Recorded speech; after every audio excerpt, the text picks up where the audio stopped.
স্পেনের খেলোয়াড় Lamine Yamal তিনি শুধু একজন খেলোয়াড়ই নন, বরং তিনি বর্তমানে একজন বিশ্ব চ্যাম্পিয়ন খেলোয়াড়। আপনি তাকে যতই দেখবেন ততই অবাক হয়ে যাবেন।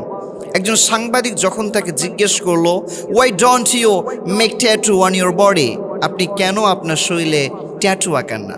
আমরা তো দেখেছি যত বড় বড় সেলিব্রিটিরা আছে, যত বড় বড় খেলোয়াড়রা আছে, তারা সবাই তাদের শরীরের মধ্যে ট্যাটু আঁকায়।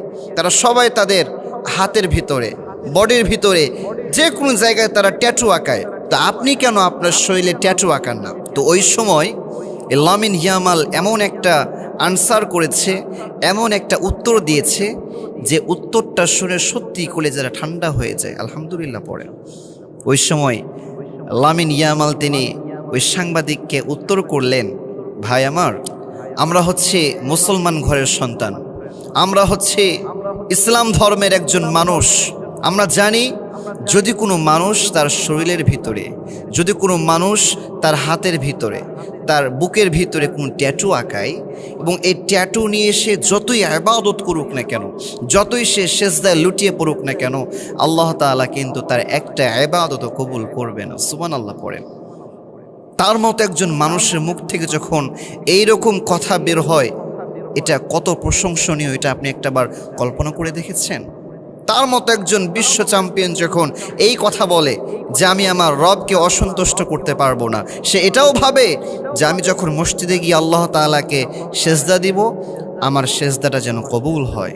এবং আপনি খেয়াল করবেন, তিনি যখন ম্যাচের ভিতরে জয় লাভ করেন, তিনি অন্য কিছু করেন না, তিনি একটা শব্দ পড়েন আলহামদুলিল্লাহ, এবং সাথে সাথে তিনি আল্লাহ তাআলার দরবারে শুকরিয়া তান সেজদায় লুটিয়ে পড়ে আলহামদুলিল্লাহ পড়েন।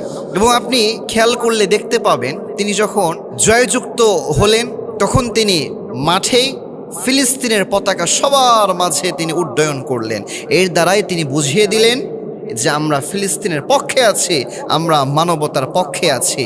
এই জন্য বলবো ভাই, আপনি যেখানেই থাকেন না কেন, সর্বক্ষেত্রে আপনি যে মুসলমান, এটাকে আপনার মাথায় রাখতে হবে। আমি খেয়াল করলাম অনেক মুসলিম যুবক, অনেক মুসলিম যুবতী বোনেরা তারা আর্জেন্টিনার সাপোর্ট করত, ব্রাজিলের সাপোর্ট করত। একজন খ্রিস্টান ইহুদির সাপোর্ট আপনি কেমন করে করেন? আপনি যখন কাউকে সাপোর্ট করবেন তখন আপনি আগে তার হিস্টোরিটা আপনি চেক করবেন, তার স্টোরিটা কি, তার পিছনের ব্যাকগ্রাউন্ডটা কি।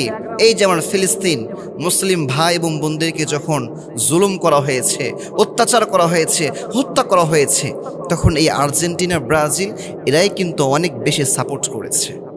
তা আপনি কেমন করে একজন ইহুদি, একজন খ্রিস্টানকে সাপোর্ট করতে পারেন যারা আপনার মুসলিম ভাই এবং বোনদের রক্ত নিয়ে হোলি খেলা খেলেছে?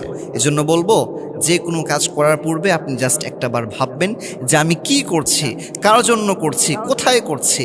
আল্লাহ তাআলা প্রত্যেকটা মুসলিম ভাই বোনদেরকে সঠিক পথে থেকে, ঈমানের পথে থেকে মৃত্যুবরণ করা তৌফিক দান করুন।